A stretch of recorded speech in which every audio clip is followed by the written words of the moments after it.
Good morning, I'm WaywornWyrm, and welcome to my channel.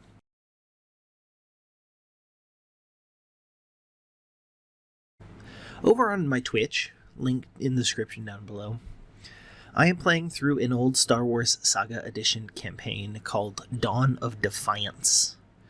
And this is hands down my favorite Star Wars campaign I've ever come across. And at least from reading through the campaign without having run it, or rather, run very much of it, it is one of my favorite Star Wars stories just in general. And because I'm both playing through it at the moment, and because it is one of my favorite Star Wars stories in general, I am going to review it as a series of videos as we play through.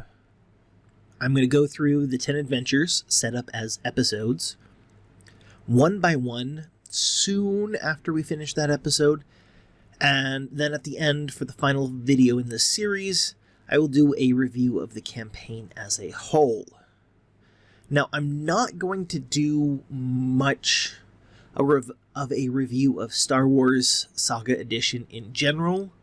Completely honestly, I haven't played a lot of it, but I will be doing it of the Dawn of Defiance campaign itself. Now, without going too deep into spoiler territory, at least for this episode, the basic premise of the campaign is soon after the end of the Clone Wars and the creation of the Empire.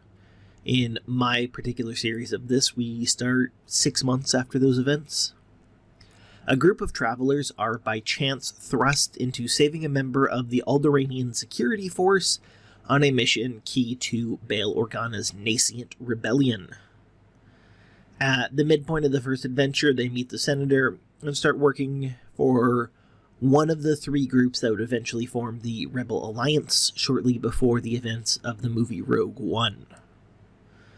Now, this is not a canon storyline or anything like that. I don't think it ever intended to be, or ever was. Remember, I think it was written in 2008, so this was before the Disney acquisition, but after episode 3 came out. As far as I know, it does not conflict with canon in any way, and there's nothing in canon that I'm aware of, although maybe there is in the show Rebels. I don't know. I've never seen that show. That would suggest that this couldn't have happened, so I think that's one of the big strengths of this campaign.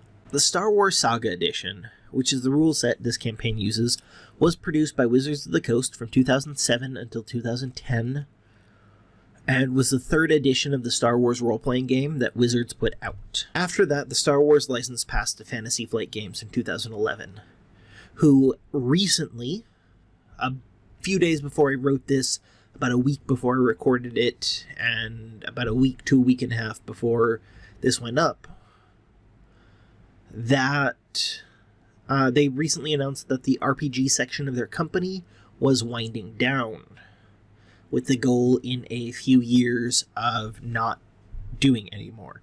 My understanding of this announcement is they will not be producing anything new. They will finish up everything that they've announced and have begun work on. And the whole point of bringing that into this discussion means that the license might be up for grabs again soon.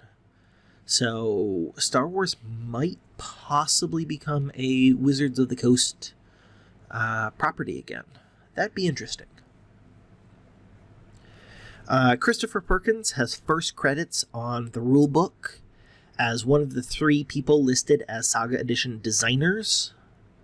The game was produced concurrently with the first half of production for Dungeons & Dragons 4th Edition, which was produced from 2007 to 2013. And if I had to guess, SAGA Edition was started either before or during the very early stages of D&D 4th Edition's creation. And that feeling is due to the fact that the game feels very much like D&D 3.5, with a lot of ideas that would be fleshed out in 4th edition. I feel like Star Wars was sort of a testing ground for things that would make D&D 4th edition D&D 4th edition. for better or worse.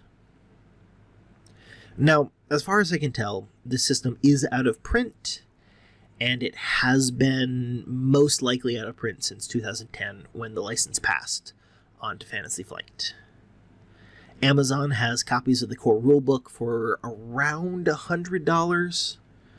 I think the cheapest I found was $90, but by that point you're starting to get into the point where the condition of the book is not that great, and a couple versions of it going for more, because there are always sellers who go above what they should because they hope that someone will buy it. And then copies of the various source books range in price from around $15 to $35 or more. I haven't seen all the source books, so. And then Dawn of Defiance is available online for free download. You can easily search it. I would very much recommend Star Wars Saga, and so far I would recommend Dawn of Defiance to anyone who is a fan of Star Wars, but, this is a very large but, I cannot in good conscience say the core book is worth $100.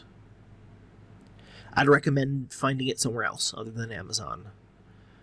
I'm sure there's some copies that can be found in the bargain bin at some older game shops and or a secondhand bookstore. Preferably one that, I'm sure there's some local game store somewhere in the US where they bought some core rule books for Star Wars Saga when it first came out, and then they just never sold it, and it's still taking up space over a decade later. I'm sure that exists. Especially if it's more of a bookstore than a local game store. I'm sure they're out there somewhere. Or maybe, some small online seller of some kind. Or possibly just wait a little bit, because as I mentioned earlier, the license for Star Wars RPGs might get picked back up by Wizards in the near future, and they'll make it available on Drive-Thru RPG or something.